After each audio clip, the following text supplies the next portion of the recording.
America has changed, and while we are still the land of the free, fighting for those precious freedoms looks a little bit differently now. My name is Siena Rose, bringing you to the new front line of the battle. And with me is a man who has dedicated his career to fighting for liberty and has embodied the American dream on his own. As a freedom fighter of 6 years, plus an incredible leader with a larger than life presence, who is also the tallest man I've literally ever met, Freedom Foundation CEO Aaron Withe. Aaron, welcome to the New Frontline podcast. Sienna, thank you for having me. I'm happy this was able to work out. Finally, we've been wanting to get you on here for months. You and me both. Well, the first thing that I feel like everyone comments about when they meet you is your accent. So you're originally from England. You moved here for college. What did you first think when you came to America? So I grew up in Birmingham, England, which is really a horrible place. I don't recommend anybody visiting there. And I grew up in kind of humble beginnings, but my saving grace was that I could play basketball. And when you play basketball in England, and especially when you're my size, you get to be pretty good pretty quick. So I'd kind of done everything that I wanted to do at 16, 17 years old in the UK. So you come to America, there's there's scholarship opportunities. You play with a lot better players. So I moved to America. I went to a little prep school in Geneva, Ohio called Spire Institute. And I went there for a year, and I got recruited to play basketball at a small private Christian school called Corbin University in Salem, Oregon. And I loved it there, but it becomes very obvious when you move to America from a place like England that this is the land of opportunity. It's something that, growing up over there, you only really get to witness on movies. But when you move to America and you see it, even in some of the liberal cities, I mean, it's far superior than a place like England is, for example. Mm-hmm. Well, England has socialized medicine, free, stronger universities, stronger unions. And like you said, you've lived under that. You've had that experience.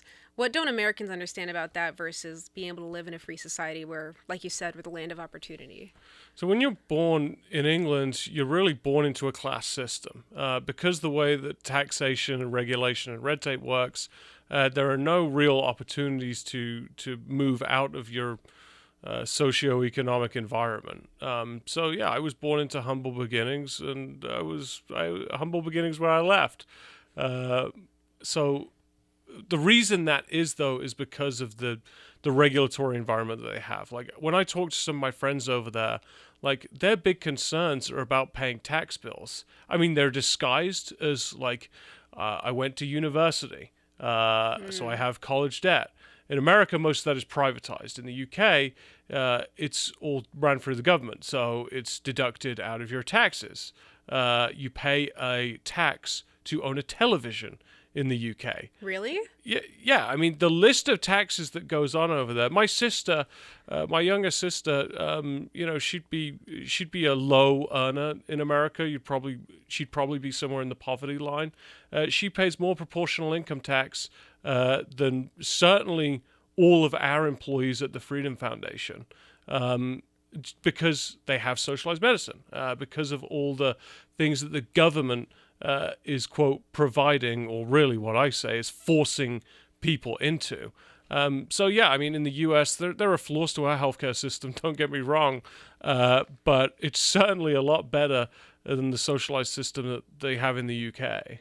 Wow. I remember one of my first jobs in America. I was doing mail. I was sorting through mail in the mailroom at Corbin University, and I got offered a raise because I was doing a good job, and that was a foreign concept to me, literally. So yeah, it's stuff like that that makes you realize why America is so great.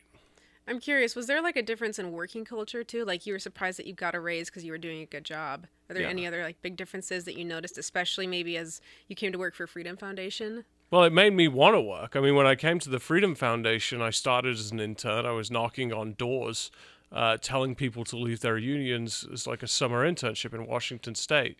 And I remember I was offered bonus incentives for the amount of doors that you'd hit and those types of things. And I made sure that every week that I was hitting those bonuses, because I realized that through hard work at the Freedom Foundation and presumably a lot of other places in America, that you're incentivized to work. I mean, you're incentivized to outperform. So that's something that's, I think, unique to America. in England. I know a lot of people. I have still some friends, a lot of family that still live over there. Those opportunities don't exist in the same way. Mm-hmm. I mean, opportunity has clearly presented itself for you because you went from being a door knocker to a CEO in 6 years. How did that happen? Well, it's a non-profit, but I say it's my version of the American dream. But yeah, I mean, I just raised my hand over and over again to opportunities that came out, and I worked hard. And we're fortunate enough to have a great board of directors that, wanted to continue to challenge me as I was raising up through the ranks, if you will. And I had great mentorship from Tom McCabe, my predecessor. He kind of guided me and helped me rise up and taught me some skills as well. But the bottom line is this. I mean, to work at a place like the Freedom Foundation, you have to be motivated by what we do.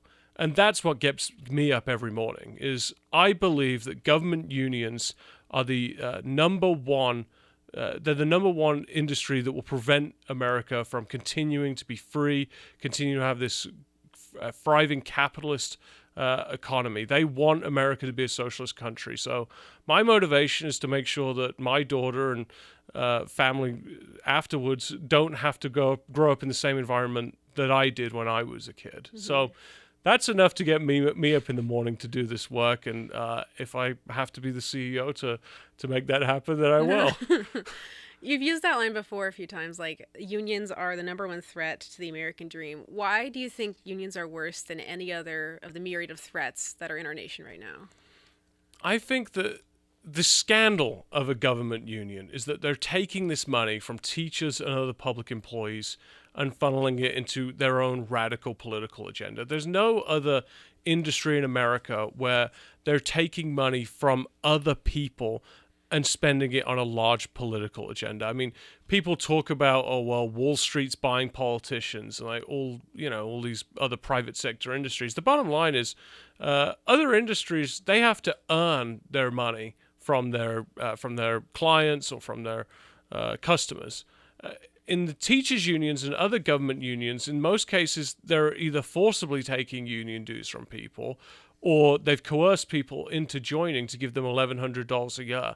And when you multiply that by 7 million plus people in the government sector, I mean, those unions are some of the biggest political players in America. And it's their agenda that's so dangerous. It's not just a socialist. I think it's actually a communist agenda that they want to turn America into.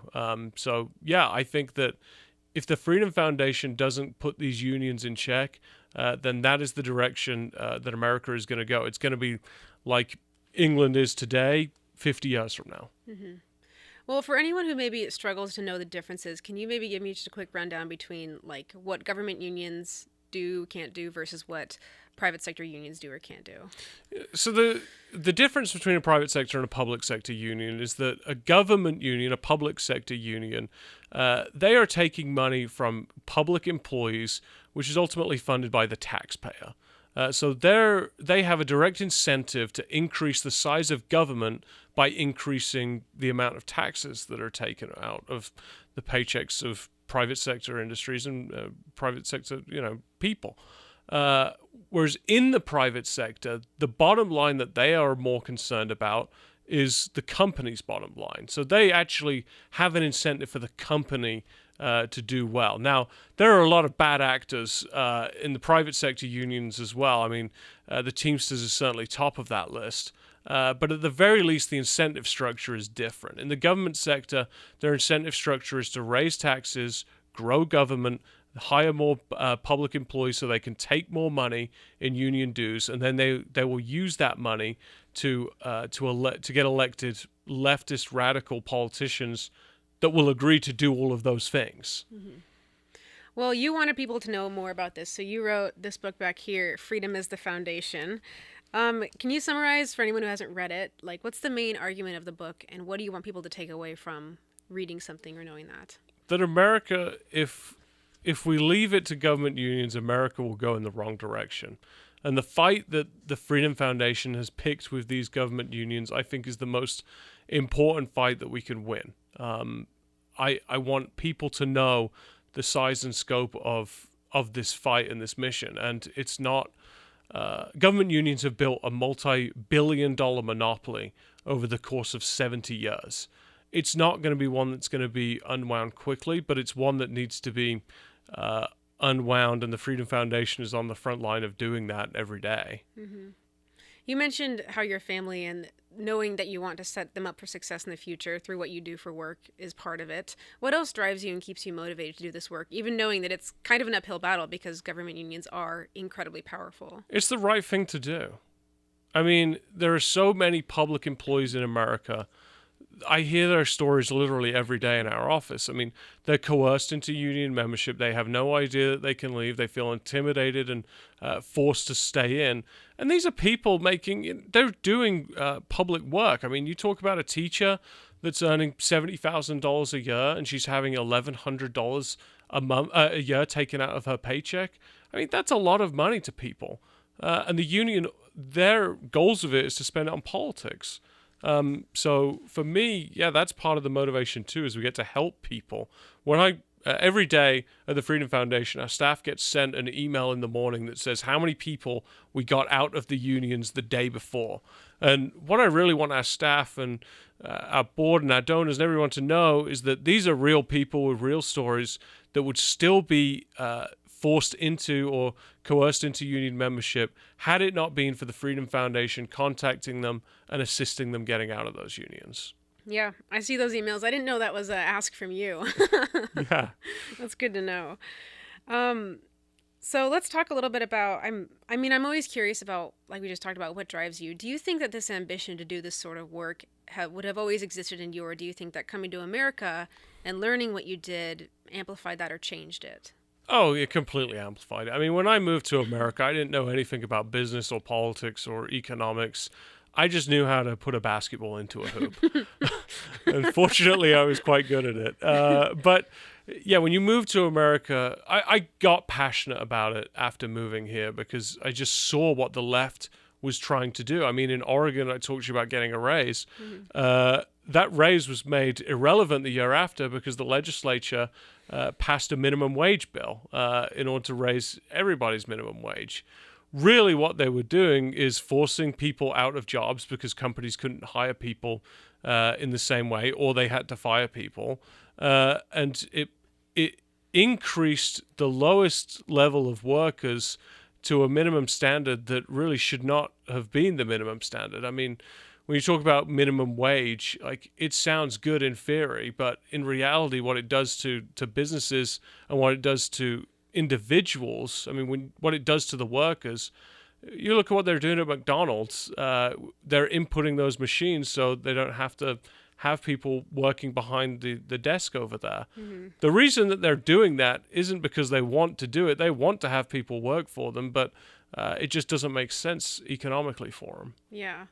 What's something maybe that Americans don't understand about how fragile freedom is and how it can be affected? Like, also, do you think that there may be a point of no return, or is this always reversible? No, there's a point of no return. England has passed it. I mean, I really believe that.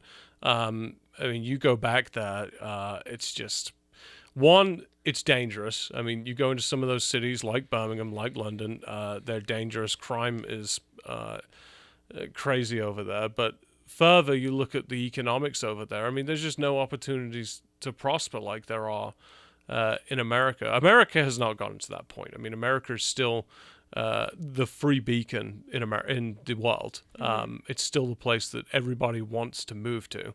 There's a reason people are jumping over the border to come here. Yeah. But yeah, so that's part of.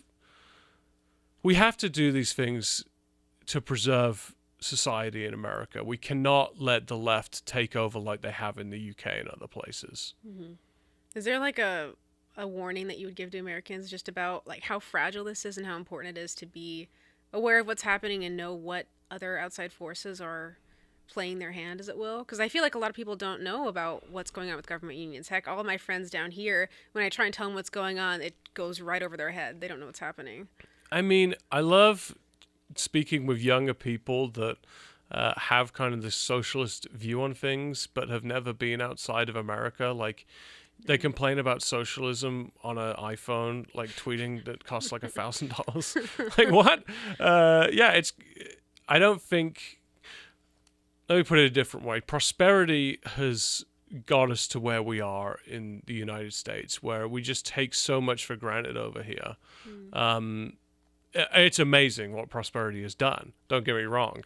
But I do think that it's creating the next generation that doesn't quite fully understand the ramifications of socialism or Marxism or communism, however far you want to go down that train.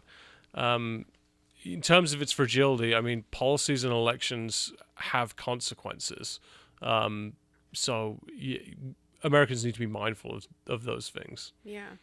Well, I know defunding government unions and fighting this battle is not, it's not easy, but I've heard you talk about your 4-step approach to this. So can you talk about, like, what's your goal? How do you defund government unions, and what's your approach to take to that? Well, first of all, I want to be clear, when we talk about government, I don't have fun in like defunding an industry, but government unions, they have made their money off the backs of public employees, and there's something inherently wrong with that. So when I talk about defunding and defanging government unions, really what I'm talking about doing is defunding and defanging the biggest force that is funding the left off the backs of these public workers. So yeah, the 4-pronged approach that we use at the Freedom Foundation is that, one, we assist every public employee in America with their rights to leave their unions and stop paying union dues.